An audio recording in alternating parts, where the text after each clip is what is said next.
Dalam BuzzPOP hari ini, kita bakal membincangkan tentang Rick and Morty Season 5, Episode 5.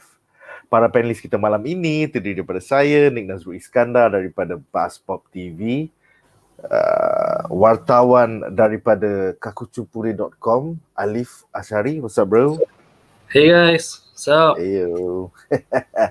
Serta Nazher, admin daripada Facebook page Screenbite. What's up, bro? Hey man, long time no see. Yeah man, selamat Hari Raya. Selamat Raya. Raya tak ke mana tahun ni guys? Raya kat rumah je lah. Itulah kan. Okay, so kita akan mulakan perbincangan kita malam ini dengan reaksi satu ayat.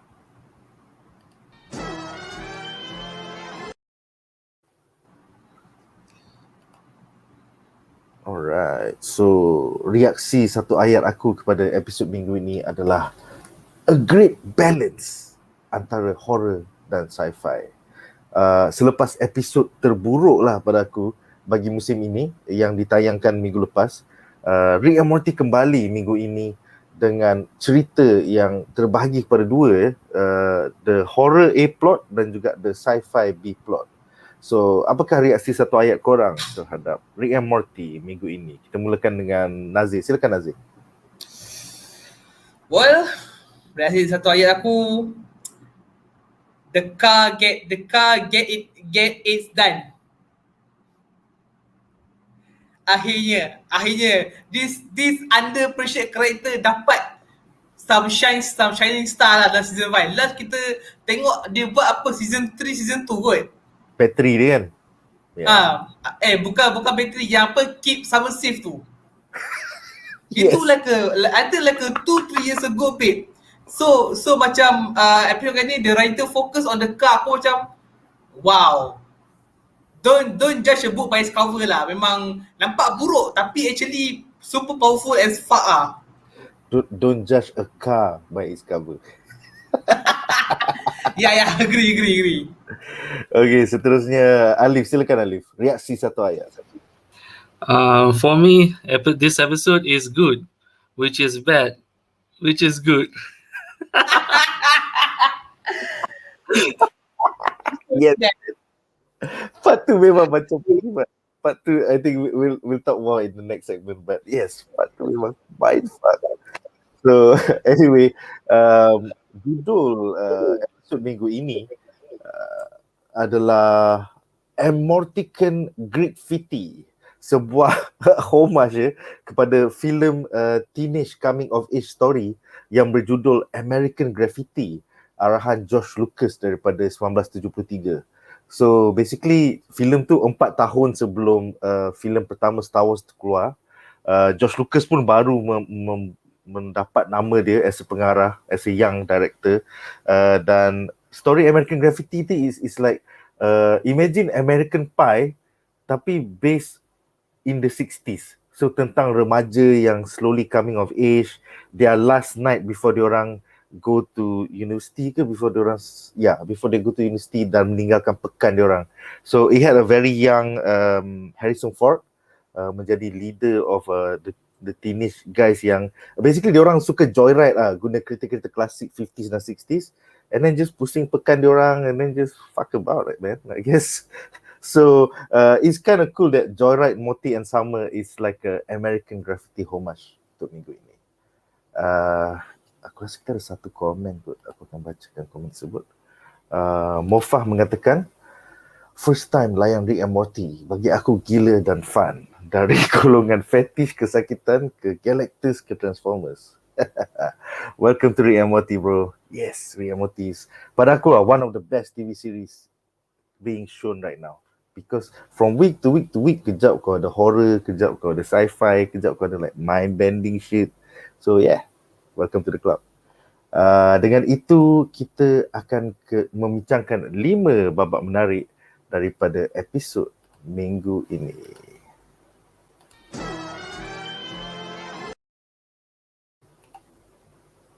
So, babak menarik kita yang pertama adalah tentang the A plot, which is the first story, the main story, tentang Rick and Jerry's Guys Night, di mana Rick ajak Jerry hang out setiap hari Jumaat untuk elakkan dirinya daripada dikitai oleh Hell Demons yang dikonnya earlier in this season.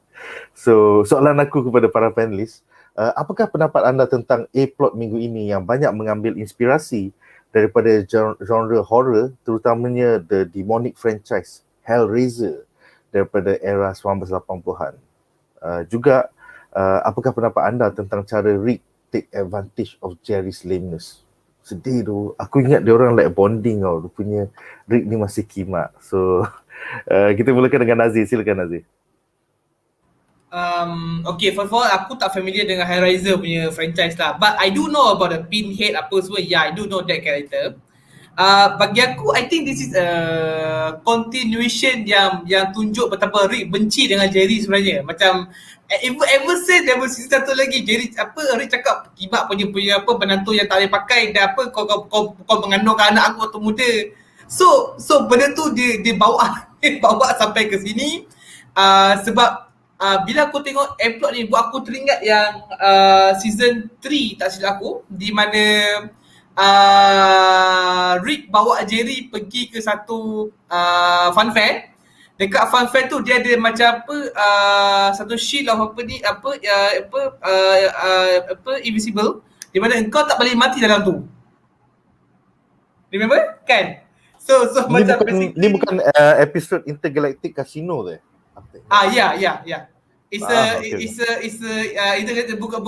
Bukan Blip and Cheats.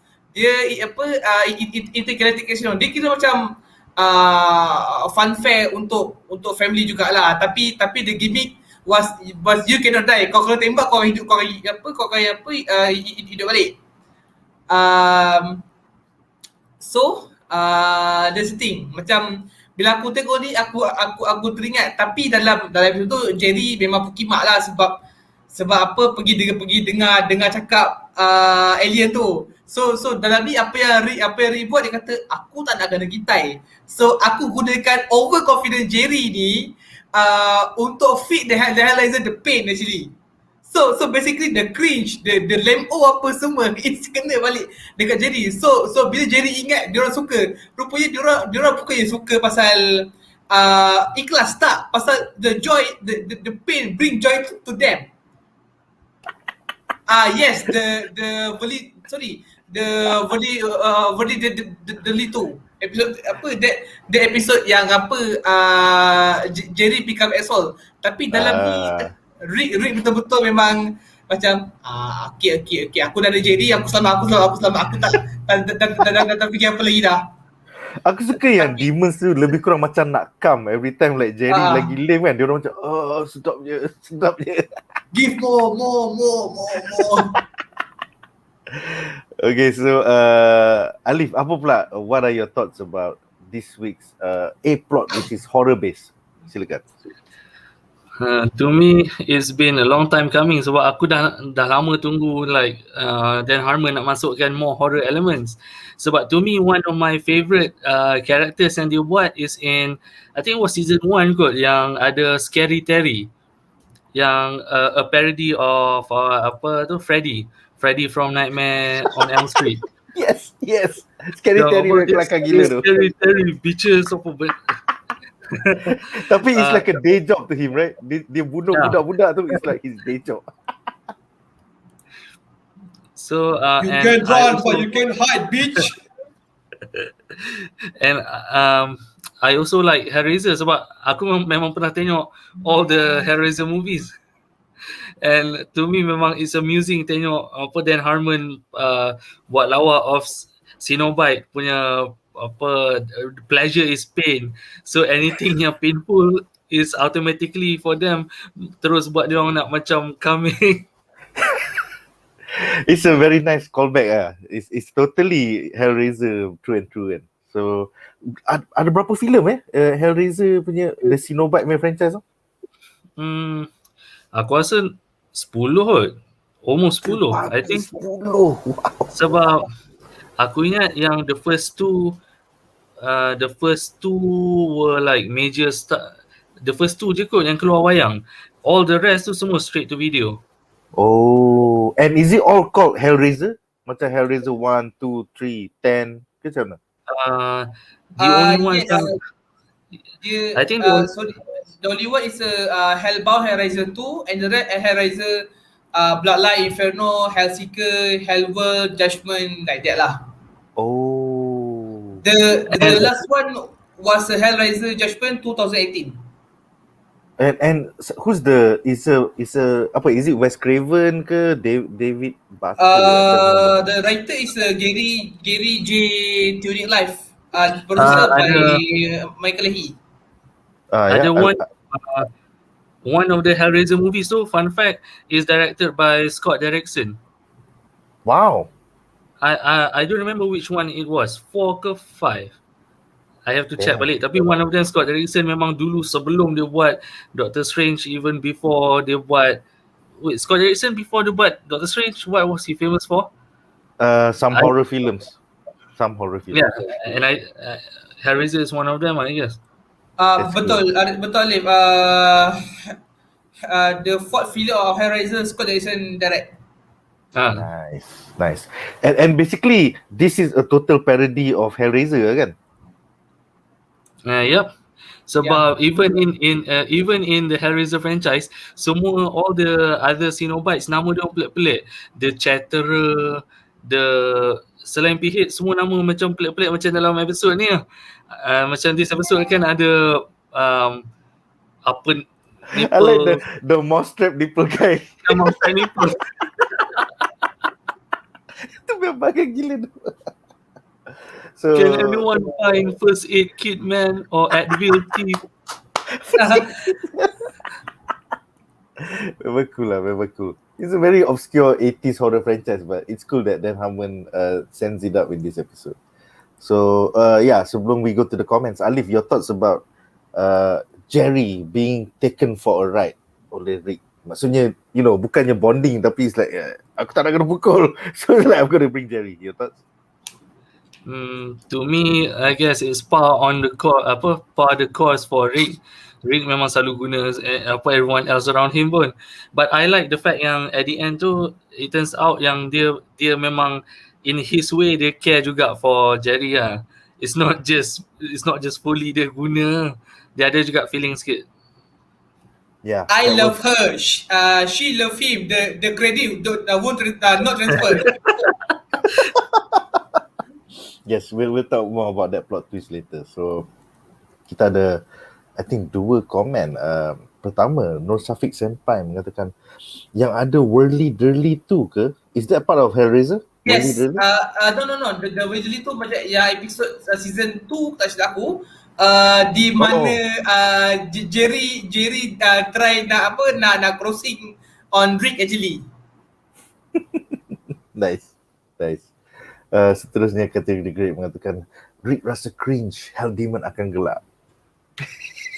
Yes, it's a nice play on the Cenobite punya culture. So aku tak boleh terfikir boleh jadi macam ni ya.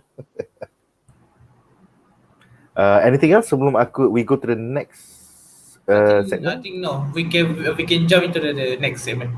Alright, dengan itu berakhirlah segmen ini dan kita akan membincangkan babak menarik kita yang kedua.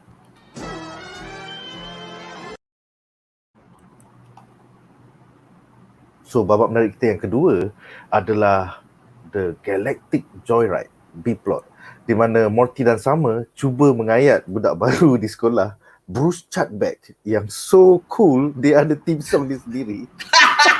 Sialah. And then dia orang cuba get on his good side dengan membawa Chutback on a joyride. Trying to hard across the galaxies.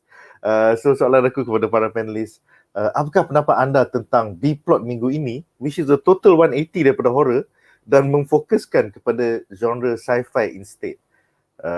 Kita mulakan dengan Nazher. Silakan Nazher. Even masa Bruce Chutback dengan team dia pun aku dah macam kira nampak lah Bruce ni macam trying to cool lah, macam dia budak baru, macam dia new kid on the block, dia macam alah aku cool lah, apa semua orang nak dengar aku lah. So macam kau boleh nampak Morty punya cringe, dia try too hard to impress Bruce actually. Even sama pun pun sama juga. They're trying too hard actually. But dalam episod tu memang apa, bagi aku macam Bruce ni, I mean among the Joyride, dia sekadar macam pak pacak je. Dia sekadar macam kalau letak tu je. Dia macam tak ada berfunction pun. Dia just cool pada diri dia. Dia tak appeal cool pada karakter lain tau. Tak ada. Aku macam Mamat ni okay, memang kau cool, tapi apa je contribute kau pada adventure dengan sama dengan Morty? Tak ada. You just Dia main phone je bro. Dia main phone je sambil malu. Dia main phone je. Itu je. Aku macam you do nothing. Kau you are cool, tapi what is cool if you're not cool enough to help people? Nothing. Yeah, man. You did nothing. I think it's quite kelakar lah. Aku rasa Chutback ni sebenarnya seorang pemalu, tapi dia hide behind his phone, so dia nampak macam mysterious and cool. Itu je. Jangan ada lah. By the way, selama ni aku ingat kan sama taklah selame Morty dekat sekolah kan. I mean, I think she was quite cool in the initial seasons, tapi nampaknya rumor bahawa Summer shampoo her pubes dan kehilangan boyfriend recently made her lame too. So that's okay. Bagi aku Summer shampoo pubes tu that's nothing kalau nak compare sama isap pot dekat animal tu season 3. Itu lagi man. sial. Itu lagi celaka. Itu kau bayangkan dekat face tu bukannya tepung ganja, tak, it's animal punya tepung, kau isap je betul. Aku macam sama ni betul-betul gila lah. I think it goes to show that Dan Harmon nak mengejek bahawa rumors that goes around the schools is kadang-kadang lame macam sama shampoo ke pubes. It's like siapa tak shampoo your pubes, man? What the hell, man? It's like Alleef, your thoughts about the total 180 daripada horror kepada sci-fi for B-plot. Silakan. To me, I like it lah. Sebab it's not just macam satu theme macam the A plot can go horror, the B plot can go sci-fi. And I also like yang ada jumpa like a Galactus punya being, tiba-tiba tengah-tengah tu boleh jumpa Galactus pula. And then even ada macam I think that's a Star Wars reference kot, yang dia orang jumpa macam ada satu vehicle sebelah tu macam nampak macam pod racer sikit. And then pod racer yeah. Yeah, man. Yeah. Pretty cool indeed. And then kita ada satu komen. Is there anything else you want to tambah? Yeah, not much but I think on the case of yang Chutback tu memang I think it's a classic element of a coming of age teenage story. Macam it's always somebody trying to impress somebody and trying to be cool when they're not. Macam and then in the end they all realize then that they can just be themselves. Tak payah nak pretend nak jadi cool sangat. Yeah. Exactly. I feel like tema minggu ini memang fit the homage to American Graffiti because the parents are having peer pressure trying to look cool in front of demons, sedangkan the teenagers are trying to look cool with this new kid in town. So initially aku macam, apa pasal kau nak nama kau American Graffiti? Like, apa kaitan kau dengan American Graffiti? But as I was writing the script for tonight, aku realised that it's about peer pressure and trying to fit in. So both stories had that tema, which is quite prevalent. Cool. So kita ada satu komen, kategori The Great mengatakan episod interdimensional cable minggu ini, divers that cannot swim. I think this is the coolest. Excellent diver but terrible swimmer. Aku macam, so kau diver kau lagu macam tu je lah. Lepas tu mati lepas. Dapat 10, semua dapat 10, 10 points, lepas tu mati lepas. To me, this is the funniest interdimensional cable episode yet lah. But although the Werewolf was pretty cool as well. So, which one is your favorite interdimensional cable episode yet? Kita baru ada 5 episode. Has there been one in every episode ke dia macam selang-seli? I think selang-seli kot. Sebab last episode macam tak ada. The one with the sperm kan. Tak ada kan? So far, has there only been Werewolf and Divers That Cannot Swim? Ke am I forgetting a third one? Oh, the first episode yang Nintendo 69. Oh, Yang very short. Yang tu sekejap gila reference tu. Yes, Commercial. man. Dia macam, alamak, dia malu dia tunjuk kat awet tu kan. Lepas tu dia turn it off. Yeah, to me it's a tie between Werewolf and Divers That Cannot Swim. It's like, I hope we get a whole episode on Interdimensional Cable again, man. I can't wait. Alright, so dengan itu berakhirlah sesi ini dan kita akan ke babak menarik kita yang ketiga.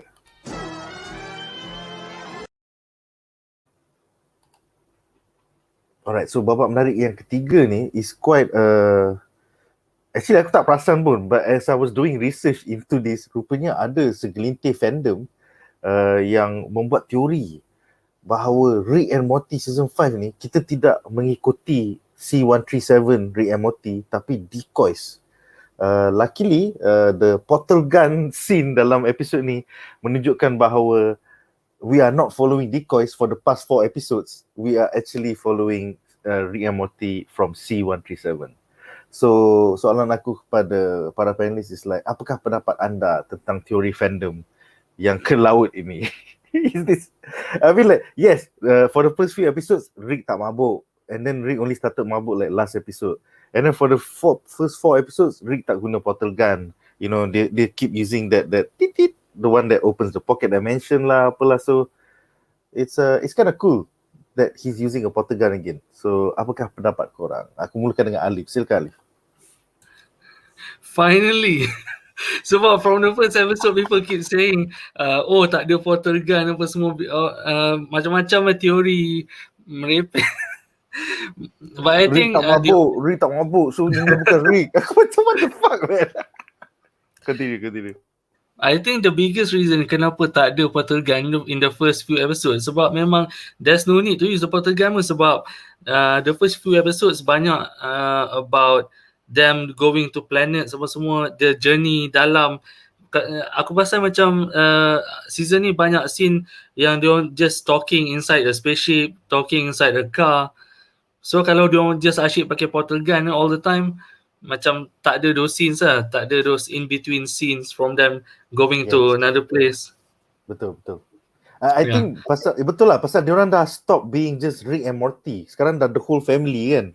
So kau nak kena ada bickering dengan Jerry kat belakang yang selalu ada benda-benda bangang dia. Then sama, I'm always right. So kalau kau just open a portal and you walk through, the feeling tu tak sama macam you're in the car, betul kau bergaduh.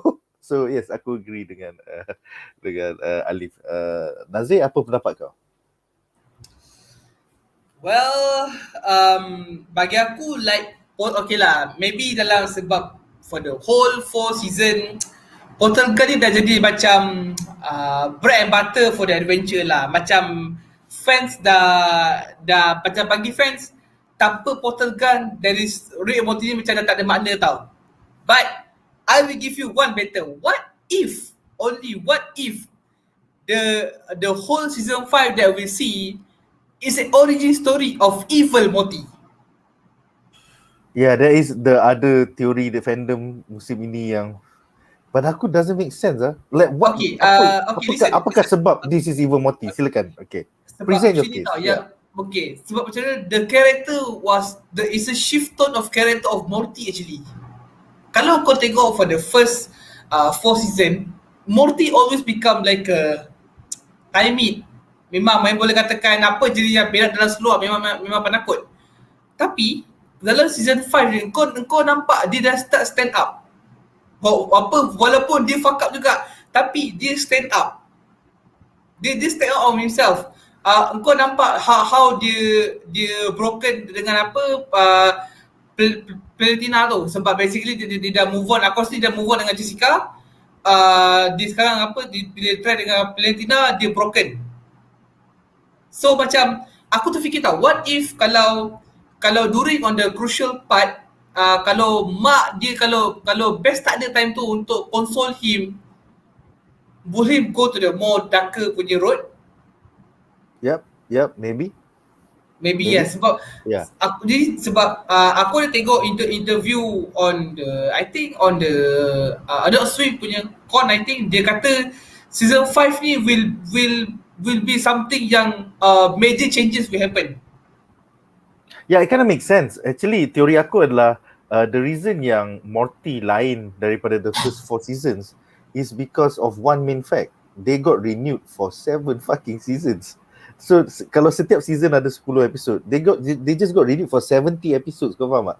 So finally, bila diorang dah tahu, diorang dah hala tuju, diorang tahu they have roots, so baru diorang boleh start building, complexity. Tu je.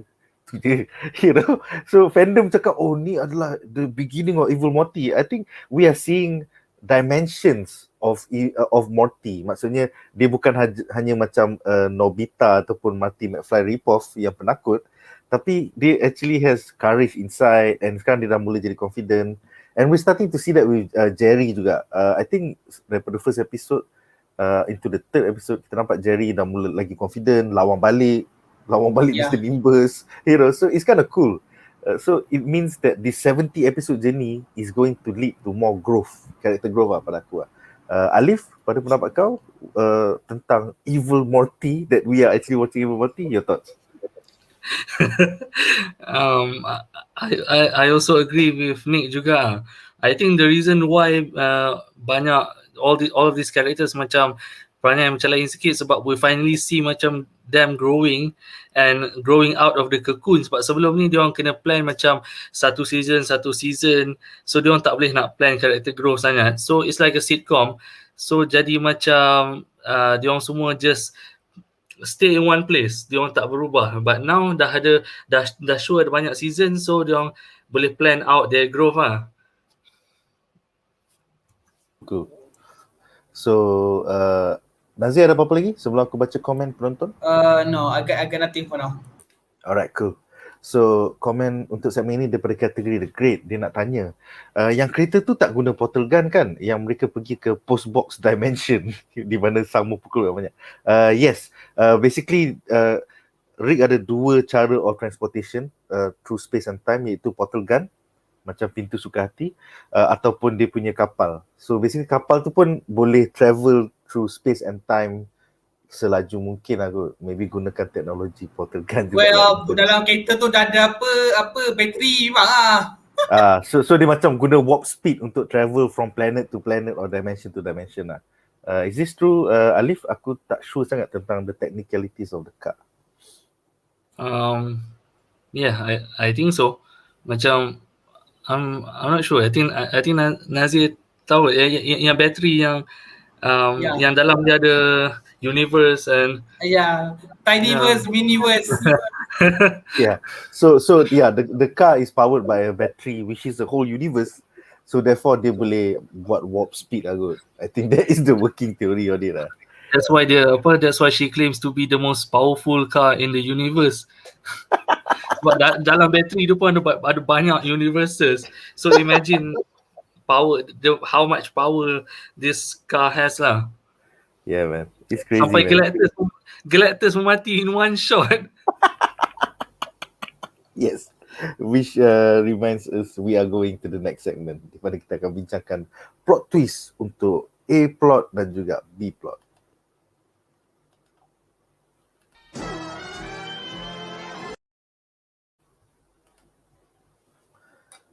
Jadi A plot twist iaitu Hell-Heist, di mana Beth finds out tentang guys night sebenarnya satu penipuan. Mula-mula dia marah, tapi dia end up suka hang out dengan demons, dan akhirnya mereka terpaksa save Jerry from hell. So soalan aku kepada para panelis, apakah babak-babak yang anda paling sukai daripada sequence Beth and Rick go to hell to save Jerry untuk the A plot twist? Aku mulakan dengan Nazir. Silakan Nazir. Nerd.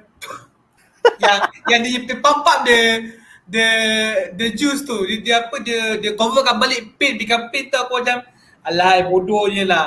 Tapi aku suka pasal nak masuk tu. Yo, coat hanger. It's not coat hanger. Kan pasal Rick dah salah panggil. Lepas tu best dengan suara apa Raspberry dia. But so is it that yelah pergilah. Dia kind of awesome actually. Yes, And then lepas tu apa bila dia tembak balik, oh no, the pain become pain. Apa, I hate hell. Sebab waktu first tu the montage tu I love hell, macam dia macam nak kata lah macam the pain is good. Oh Which yeah. I hate it but I love it. So macam it's so contrast. Bila Rick and Beth datang, everything was fine. Diorang balik, everything was chaos. Yeah, man. Well, hell is chaos actually. So basically Rick did a favor to them lah. Kan masa awal tu ada like 2 orang in the background like it's a shitty day in hell, which is good. The whole reverse of the pain pleasure concept tu is like turn up to 11 bila kau dah sampai kat hell. Semua benda pun jadi like reverse. Semua kelakar gila. Alleef, your favorite scenes from the Hell-Heist, silakan. To me, one of my favorite scenes is when tu yang Beth dengan Rick jumpa the code rack guy apa benda tu, and then Yeah, man. and then Rick and Beth, but isn't it good to be offended, which is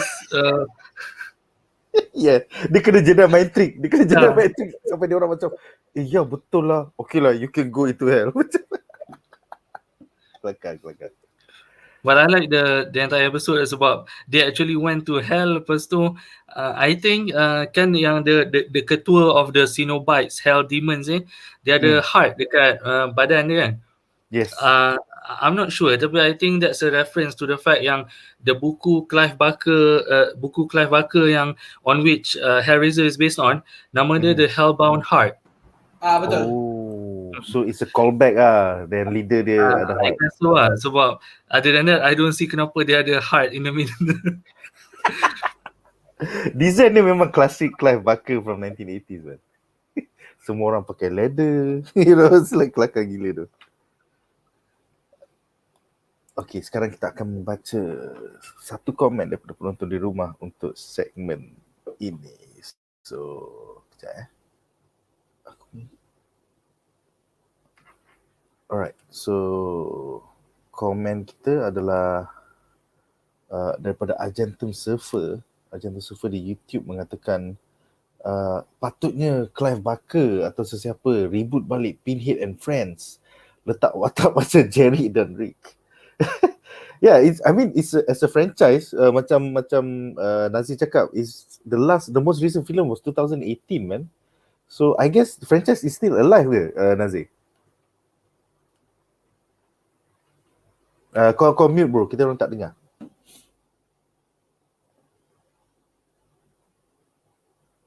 Jap. Aku cuba unmute dulu. Sorry. For the Hellbound, tak silap aku at the moment dia tengah ada satu nama je Hellraiser, tapi TBA lah, belum lagi apa-apa. The announcement was there, tapi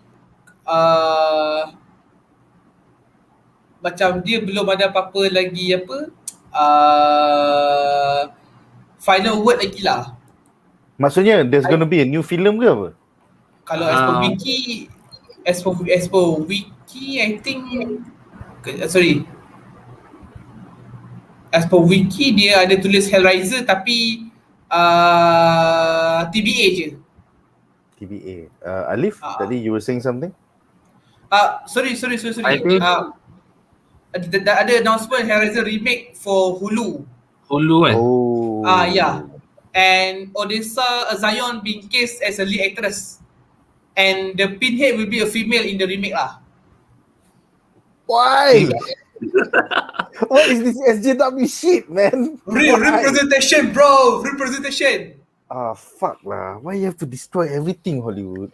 Wait, actually memang ada female Cenobite, tapi takkan dia orang tukar Pinhead jadi perempuan kot. Ya. Watak klasik tu. Make another Sinobite perempuan. Aku tak kisahlah. Janganlah panggil dia pinhead sial. Macam bodoh sial. Pendapat pinhead sebagai perempuan. Alleef? To me, it breaks the canon sebab even in the books, Pinhead is a male. Sebab nama dia dalam buku, I think just Hell Priest kot. Dia memang tak ada nama spesifik. Actually, Clive Barker himself pun tak suka nama Pinhead tu. Pinhead tu was a fan name which became macam became canon and then masuk dalam movie. But to me, I really don't think Pinhead should be female sebab they could just add macam female Cenobites sebab dah pernah ada dah. Just jangan tukar Pinhead. Oh my god. Jangan kacau Pinhead lah. Ya, jangan kacau the legacy of Pinhead. Kalau macam esok aku reboot Aliens, lepas tu aku buat Ripley was the guy all along. Dia ada connect by the way. So sama. Jangan. Dia kusah. Akan marah weh. Kan? Fans akan marah kan? So ni kau nak fucking turn everything into fuck man. Fuck Hollywood man.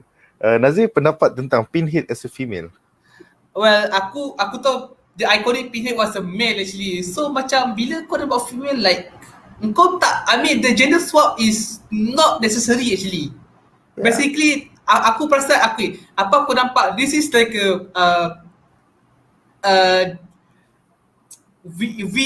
we should not mention the curse Ghostbuster where the female lead yang 2016 tu sampah tu. I mean the original cast kau ada siapa Bill Murray apa semua was perfect. It was perfect. Bila kau nak jadi female lead yang the remake for what? Sebab ada lepas tu engkau get the Alleef actor Chris Hemsworth untuk jadi botak bodoh. Aku rasa benda tu macam aku rasa benda tu macam satu penghinaan tau. Macam kau nak kata macam depan perempuan ni lelaki semua bodoh.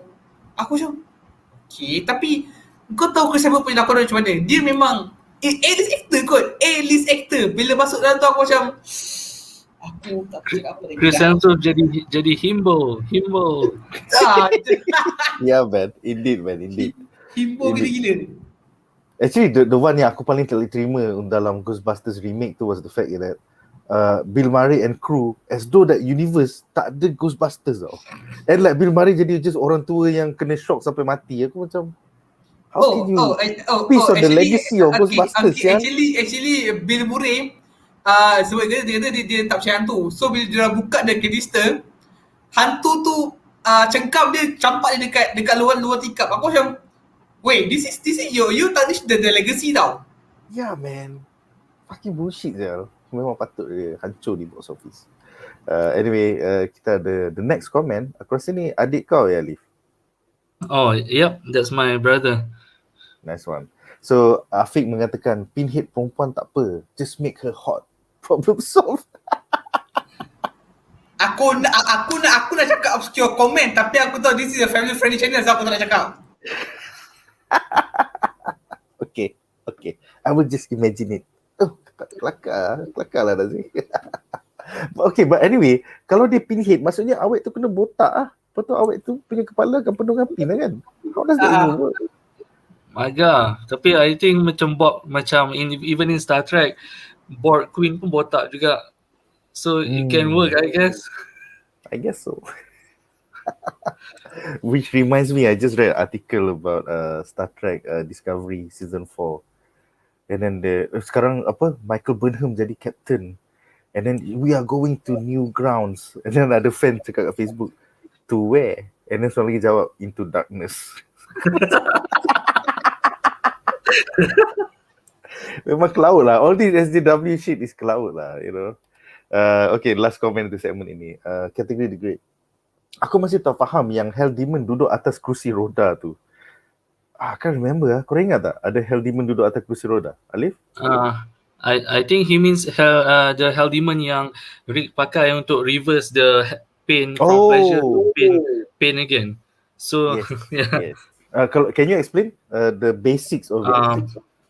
from what I understand, dia pakai that machine untuk tukar balik sebab this hell demon experience pleasure as pain kan. So the pleasure jadi pain, pain jadi pleasure. Lepas tu dia convert balik pain yang dah jadi pleasure tu into pain balik. So it becomes double pain or something I guess. So basically bila diorang tembak hell demons tu dengan peluru, diorang akan rasa pain instead of pleasure. It's like a reverse. Okay, so rupanya kita ada beberapa komen lagi. Ajantum Surfer mengatakan, hahaha, kalau Pinhead hot buat macam awet siku atau awet dari Total Recall. Benda yang di 3 kopek tu. I don't know man, I don't know. But Hulu is good lah. Hulu maksudnya kau boleh buat R-rated, kau boleh buat like all the way punya, you know, gross punya horror lah. So it should be cool. The last comment. Tapi the last Clive Barker movie on Hulu tak berapa best lah. What was it? Agak sampah. Books of Blood. It came out last year. Dia pasal, I mean, it's based on Clive Barker punya buku juga, tapi it's not Hellraiser, it's not Cenobites, it's just horror. Tapi buku dia anthology horror, but in this movie, I don't know, dia jadi macam messy and tak seram langsung and tak best lah. To me macam it's a bad movie. Maksudnya so, it doesn't signify the Clive Barker look and feel lah. Yeah. So I'm afraid kalau that one on Hulu is also bad, then there's a chance yang Hellraiser reboot pun will be not so good. Yeah. Fingers especially crossed. Kalau Clive Barker tak involve lah. Hopefully. Tapi Books of Blood ni pun Clive Barker involve, I think. Maybe dia dah jadi macam Frank Miller kot. Dia dah lose his touch bro. Macam Frank Miller sekarang makin meroyan kan. Maybe lah. Yeah. After Netflix bayar dia yang buat Jupiter Legacy kan? Oh tak, tu Mark Millar. Tu Mark Millar, sorry. Yang Tapi Frank Miller bukan yang direct ni ke? Itulah. The Spirit lah. Dengan Sin City 2 lah. Sorry, yang tu Josh Miller yang direct. Max Fury Road. Itu lain cerita. Yang tu awesome. Yang tu makin tua makin awesome. Tapi betul. Certain people macam Frank Miller ni, dia macam makin tua dia makin meroyan tau. So it's kind of sad lah. Macam you used to be a legend back in the 80s and then sekarang kau just meroyan. What to do, sometimes it's time for the new generation to take over, you know. So komen terakhir adalah daripada Bom Layar. Ini agak menyimpang. Apa pendapat Nick tentang isu Caprice, Nadir dan Abid Liu? Aku cuba tak fikir tentang politik dan agama pasal there is enough shit in the world right now. So that's why BuzzPOP bukan tentang politik ataupun agama. Aku pun tak tahu the whole story pasal ni sebab aku pun tak baca Nadir punya Telegram lagi. So I don't know the whole story or whatever. I also don't know actually. Yeah. So jawapan aku adalah no comment. Alright. No comment. Yeah, classic. No comment also. Yeah man, no comment man. I don't like to talk about religion or politics. So yang tu kena tanya Wan. Kalau Wan mesti dia ada. Kalau Wan join 4 dia punya ceramah tu aku rasa 2 jam pun belum tentu habis. Betul.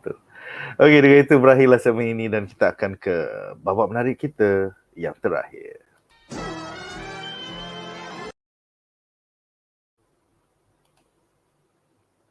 Babak menarik kita yang terakhir adalah tentang the B plot twist, iaitu the ship's virginity, di mana kapal Rick memblackmail Morty, Summer dan Chutback untuk let her have fun instead. So the car goes on a joyride instead of diorang use the car for a joyride. So ada beberapa aksi yang gila babi di mana the car is trying to lose her virginity. Contohnya killing a whole Galactus ataupun membunuh the whole Transformers ataupun Changeformers crew. So soalan aku kepada para panelis, apakah babak-babak yang anda paling sukai daripada sequence Rick's spaceship take the kids on a joyride? Kita mulakan dengan Alleef. Silakan Alleef. To me, my favorite sequence memang yang tadi I mention tu, yang Galactus kena one shot mati, and then the pod racer tu langgar asteroid, and I also like bila Changeformer tu discovered yang apa nama tu, yang the body of the car is fake, dia muntah, disgusting, muntah keluar minyak hitam and bolts. Macam it's so jijik to a transformer to fuck just a car. Macam tak boleh terima lah. This is just a car. It's just a car. It's kind of cool, man. It's kind of cool. Anything else before I go to Nazir? Not really. Tapi Changeformers tu aku tengok macam bapa design dia macam it's really similar to macam G1 punya designs. Yes, sebab apa? Sebab dia apa shape apa peta-petaan. Yes. It's very boxy like G1. It kind of Very reminds me boxy of Jazz. The guy in green tu aku macam tu macam Jazz ya, dengan dia punya shades lah apa. Dengan apa logo apa Autobot tengah-tengah tu. Logo tu. Classic callback, man.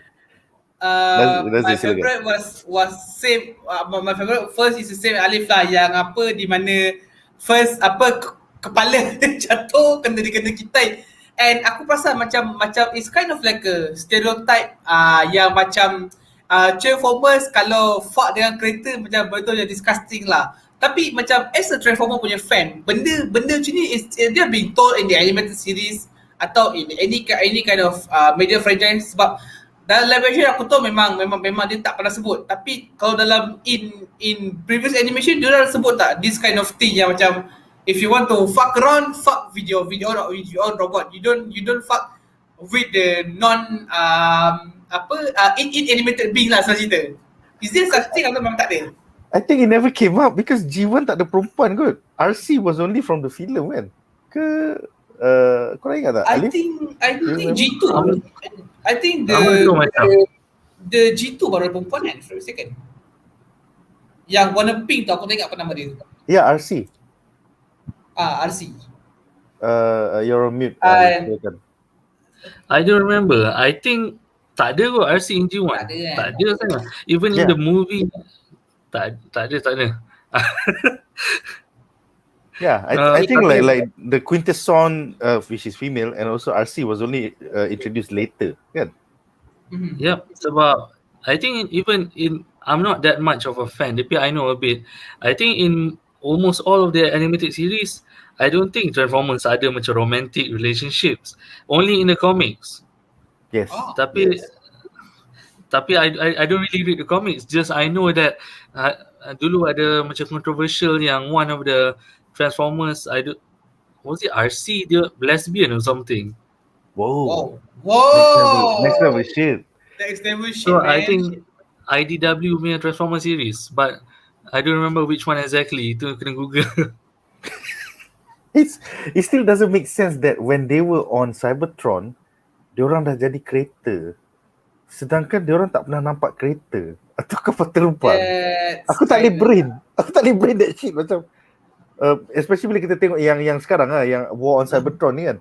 Macam mana kau dah tahu macam nak jadi lori ataupun kereta kalau kau tak pernah pergi kat bumi to copy the lorry or the kereta. Like I cannot brain this shit. Any thoughts on War on Cybertron? Alleef dulu, lepas tu Nazir. Silakan. As yang transformation tu, I think the way they explain tu macam Megatron, I get it sebab dia transform jadi a flying spaceship. So that design could be alien. Tapi dia Autobots yang jadi kereta, aku pun tak tahu. Tak masuk otak kan? Tak logik. Tak logik. Because aku ingat G1 bila dia sampai kat bumi, lepas tu dia nak masquerade themselves, baru dia macam ada kereta, aku akan tukar jadi kereta, ada lori kan. That's what happened, right? Ya, betul. Yep. So Nazir, your thoughts on War on Cybertron and how on Cybertron they were already lori. Aku tak tengok Cybertron, tapi bila aku tengok the trailer aku macam korang perang dekat planet yang tak lori tau. How come korang boleh ada red, white, blue punya stripe, mana kau dapat benda ni? Takkanlah korang ulang alik bumi ke Cybertron just for that is absurd. Tapi but at least okay, walaupun performance is not so decent, at least dalam first movie it show that in order, I mean the basic mechanic for the alien to disguise simple. You scan the lorry, kau jadi the ship was that is the proper way to show how the mechanic works. Tapi kalau Cybertron tak ada, alik-alik lori robot. Aku macam apa benda ni. Also like satu, my favorite scene dalam Rick and Morty ni yang apa perempuan yang kita kawal. Dia kata dia bagi 2 option. First option, kalau kita salahkan seseorang ni, kita take a fall guy. Kata Chutback ni sedang fall guy, tapi lepas tu konon-konon Morty dengan sama ni macam kata, oh ni kawan kita akan protect. Okay, second option kau tembak, kau keluar. Aku macam sial. Padahal second option kau boleh buat dari awal lagi. You are like the most powerful space car in the universe. Kau still nak I thought you guys don't like death and destruction, so this is my plan B. Plan B dia lah tinggalkan Chutback in the middle of a intergalactic police station and like, okay, tak apa ya. Tak apa. Oh, korang nak death and destruction. Okay, I will do plan B. Tapi scene yang kau tu bunuh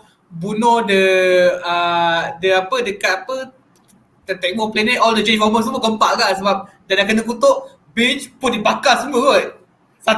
Satu table tu kena bakar macam tu je. Dah lah dia. Ya, dekat planet tu Space Tahoe. Space Tahoe is Lake Tahoe lah. Lake Tahoe is a tempat percutian di mana orang suka pergi skiing and shit like that. So yang bodoh gila je. Satu komen untuk segmen ini, kategori Great bertanya, yang sama dan Morty kena tangkap dengan polis itu, dia polis alien ke polis Transformers? Polis alien. Yes, intergalactic police basically. Oh, for some reason nama polis alien tu Alison Hannigan. Dia cakap lagi, no relations.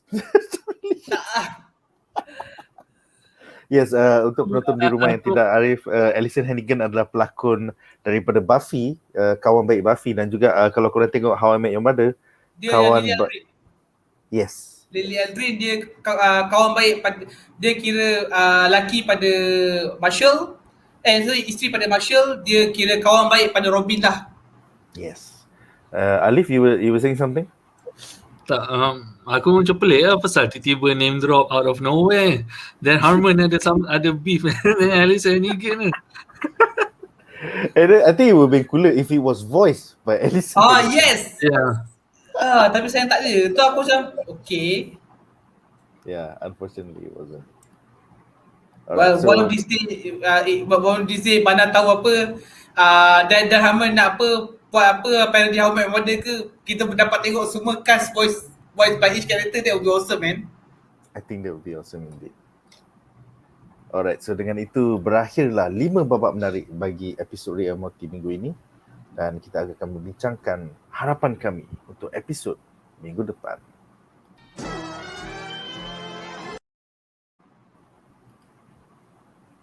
So, episod minggu depan adalah berjudul Rick and Morty's Thanksploitation Spectacular. I guess it's a homage to Thanksgiving. So sebelum kita membincangkan tentang harapan kami, jom kita tonton trailer untuk episod minggu depan. On the next Rick and Morty.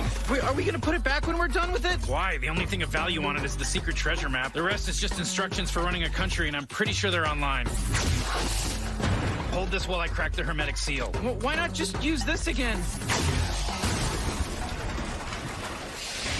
Catch a new episode next Sunday at 11 p.m. You just destroyed the map and activated the giant assassin hidden in the Statue of Liberty. I'm sorry. Wait, what? It was a Trojan horse, Morty. Never trust the French. Only on Adults.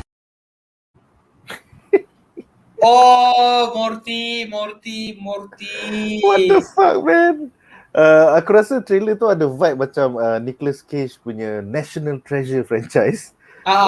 Campur mecha Statue of Liberty. So, apakah harapan korang untuk episod minggu depan? Kita mulakan dengan Nazher. Silakan Nazher. Actually aku nak tengok adakah diorang akan ambil balik the Constitution of America tu, diorang akan get back to get the thing back, sebab the first mission was there nak pergi masuk ke the chamber of treasury in order to take the constitution to do something about it for sure. So memandangkan Morty dah fuck up, so aku rasa the 50% of the plot will be Rick versus the mecha statue of Liberty lah, for sure lah. Another B plot must be related with the Best, Jerry or Summer for sure. Yes, indeed. I think kebanyakan promos untuk season ni is pretty misleading though. Except for I felt Planetina was straightforward. But everything else, macam kalau kau ingat episode Mr. Nimbus, episode Decoys, the first 5 minutes has nothing to do with the whole episode though. Alleef, your thoughts about harapan untuk minggu depan? Yeah, I hope since diorang tak dapat the federal constitution tu, the constitution tu, maybe they can go back to the past, jumpa the founding fathers or something, and yeah man. But then if they go to the past, siapa nak handle the makeup? I guess either way, sama ada diorang pergi to the past jumpa founding fathers or they handle the makeup somehow. Wait, tapi this episode isn't the one yang ada Voltron tu kan? Tak. Voltron episode 7. Yes, that was the one leak minggu lepas, the Voltron episode. So they will be using the Voltron lawan yang mecha tu lah. Itulah, takkan back to back Voltron episodes kan? Doesn't make sense kan? Yeah, doesn't. Yeah. So itulah, aku pun tak sure because the for the first time the title has nothing to do with a film before this. I mean, Rick and Morty's Tanksploitation Spectacular, like what Wait, is that? tapi kalau if it has something to do with Thanksgiving, then maybe dia orang pergi to the past zaman Pilgrim, Native America. I don't know, maybe or that founding fathers thing lah. Yeah, that kind of makes sense. Yeah, go back in time to the time of the Pilgrims and the founding fathers. Yeah, to the early days of America, colonial, post-colonial.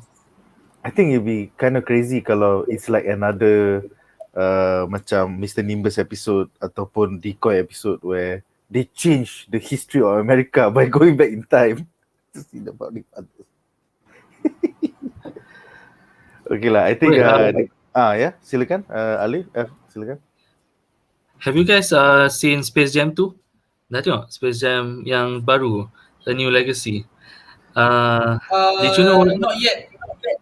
I was thinking to watch back to back the first Space Jam and then the second Space Jam. Did you know ada Rick and Morty cameo dalam tu? Yes, I heard, nice. but I haven't seen. Have you seen it? Yep, I've seen the movie. Memang Rick and Morty appear in that. Memang Justin Roiland yang voice.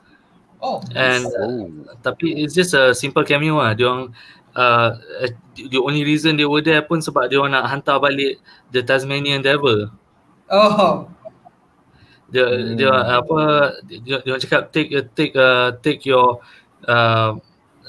this devil back, apa tu dia kata you dam-dam apa benda Rick cakap, tapi dia orang tak mencarut or anything lah, sekejap lah. Tapi aku pelik kan macam Rick and Morty in a Space Jam movie, macam Rick and Morty is R-rated kot. Nanti budak-budak tanya, nak tengok kartun Rick and Morty. That will be problem. Okay, one thing I have to admit by the time Space Jam keluar, tahun berapa Nazher? Space Jam? 1996.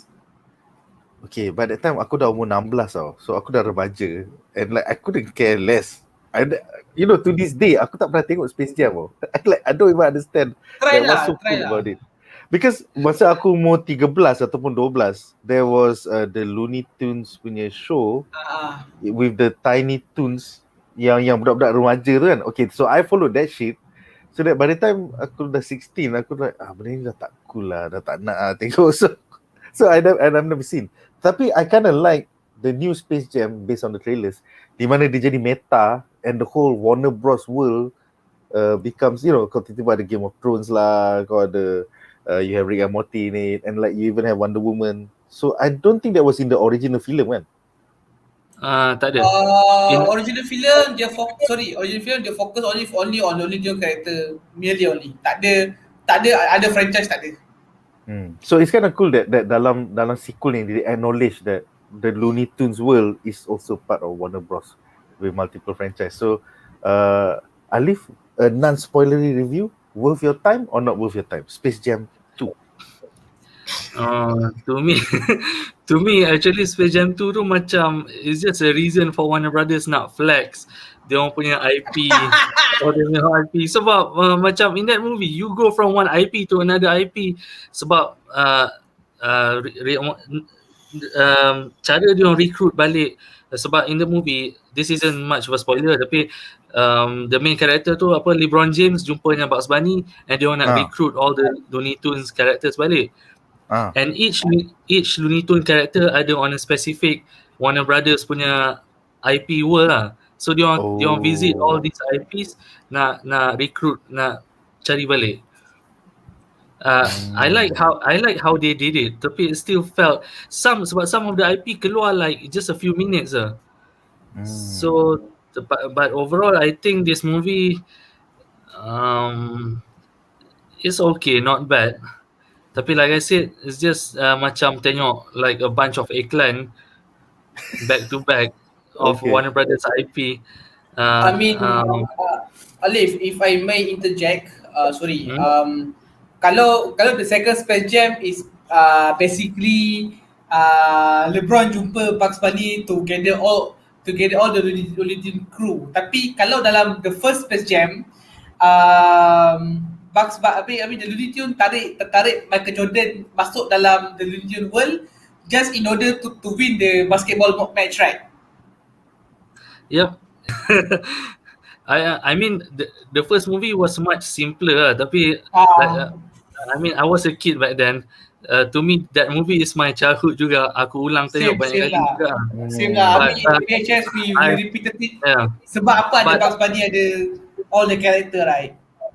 But I don't know how I would feel kalau if I watch it for the first time today, maybe it won't be as good lah. I think the Space Jam 2 ni memang for, I think adults would appreciate it more than kids, I guess. Sebab some of the references, I don't think kids akan faham. There's even a Mad Max punya part in the movie kot. Wow. Aku macam budak-budak tahu. I think yang tu dalam iklan buat, dalam trailer buat ada kan. Dalam TV Sport ada where the road runner run in the desert. That's cool. Actually, going back to 1996, the main reason aku wasn't into Space Jam was maybe aku dah terlalu tua, but at the same time there was cooler shit from 1988 which is called Who Framed Roger Rabbit. The first time animasi dengan dunia betul bertembung tau. I think the next one was the next one was Cool World dengan Brad Pitt, tapi Cool World was a little bit R-rated dan sexualized. So to me by the time in the 90s, pada aku Who Framed Roger Rabbit was like way better because it was dunia of like 1940s animation bercampur dengan dunia reality. To the point that by the time that Space Jam datang, aku macam what? Although I felt like Space Jam 2 ni takes a lot of its cues daripada Who Framed Roger Rabbit. Dunia di mana animasi dan real world bertembung. So I guess that's why tiba-tiba WB, kita ada dunia Game of Thrones, kita ada dunia Mad Max, kita ada dunia semua benda pun kau nak sumbat lah, kita ada dunia DCEU. So I guess Space Jam 2 owes more to Who Framed Roger Rabbit than the actual Space Jam. Well, honestly, Who Framed Roger Rabbit ni boleh katakan banyak crush for budak-budak zaman dulu lah, sebab you know, Jessica Rabbit, man. Jessica Rabbit. It's hot AF bro. I think that is the first chick yang banyak budak seorang macam I feel weird but I like what I'm seeing. With Lola kau tak feel apa-apa. With Lola kau tak feel apa-apa. Tapi with Jessica macam oh lala. Yeah man, Jessica Rabbit. There was even like Betty Boop punya callback. So it's kind of cool to see those 1940s cartoon black and white mixed with reality. I feel like that was the stronger IP. Alleef? Lola Bunny tu the birth of furries kot. Yes. ramai yang tengok Space Jam 1 tu, that's when the first the furry awakening. Apa sah aku steam? Aku tengah tengok Bunny. I guess so. So kita ada, aku rasa 2 komen aku akan bacakan. Pertama, Bom Layar mengatakan, jangan lupa layan di sebalik tabir Loki di Disney Plus Hotstar, tajuk di Assemble. Yes. Kalau korang nak tahu lebih tentang backstory the Loki production, check out Assemble. Pretty awesome. Kemudian Bom Layar mengatakan, betul ke Nick dapat early access What If? Dengar-dengar Zaf kat dapat early access What If. Kau dengar dari mana ni Bom Layar? Mana ada. Kau dengar dari mana ni? Early access, kita orang ni apa? Kita orang ni orang grand ke nak dapat What If, tolonglah. Kita orang semua subscribe di Disney Plus Hotstar, bayar RM50 setiap 3 bulan, kita tengok macam orang biasa je. There is no special treat being given by us, langsung tak ada. Aku boleh confirmkan dah. Kita orang so far tak dapat early access tapi dapat press conference. So aku akan represent BuzzPOP dan Alleef akan represent Kakuchopure. Alleef, you want to say anything about it? Aku just dapat melalui WhatsApp hari ni petang. Alleef, kau dapat awal Tak, aku pun sama juga. Dapat petang ni juga. I think same time as you. Sebab I think dia nak cari cepat-cepat kot, nak fill in the slot. Sebab I don't think banyak slot kot. But we only just got press conferences. Early access tak ada lagi. There's no even LOKI pun kita orang tengok like week by week like normal people je. Betul. So macam kalau based on experience of LOKI, the only ones kat Malaysia yang dapat early access was googler.com.my dan juga Geeks in Malaysia. So they were the two lucky ones channel. Satu ialah dua-dua podcast. So diorang dapat I think the first 2 episodes dan diorang juga dapat invite kepada the press conference yang juga Kaki Movie dapat rasanya. Tapi Kaki Movie. Well, I think Axis pun dapat early access kot. Yes, Axis pun dapat. So tiga Malaysian punya channel media dapat. Untuk What If ni aku tak tahu sama ada Axis ataupun Googler ataupun Geeks in Malaysia dapat, tapi so far yang kita orang tahu hanyalah BuzzPOP dengan Kakuchopure for now. Hopefully dapat early access juga. Although Kakuchopure akan dapat interview ya. If you can share, silakan. Yeah, but it's not confirmed yet. So I can't say anything much. Oh, okay. Black and white tak clear lagi. Okay. Cool. So tentang Zaf tu tak tahu maybe Disney Plus Hotstar melalui proses kot pasal slots are limited. So tengok macam mana lah. Okay, dengan itu I guess we are done for tonight. So terima kasih kepada para panelis kita, Nazher daripada Screenbite dan juga Alleef daripada kakuchopure.com. Jumpa lagi di episod-episod yang lain. Esok kita orang akan cover Superman and LOIS episod 13 sebelum diorang bercuti 2 minggu lagi. Dan hari Jumaat kita akan cover Black Widow. Jangan tanya macam mana kami tonton, kami saja tonton. Setiap hari Isnin kita cover Star Wars The Bad Batch, setiap hari Selasa My Hero Academia dan setiap hari Rabu Rick and Morty. So join us for the next episode. Majulah fandom untuk negara. Ending broadcast in 3, 2, 1.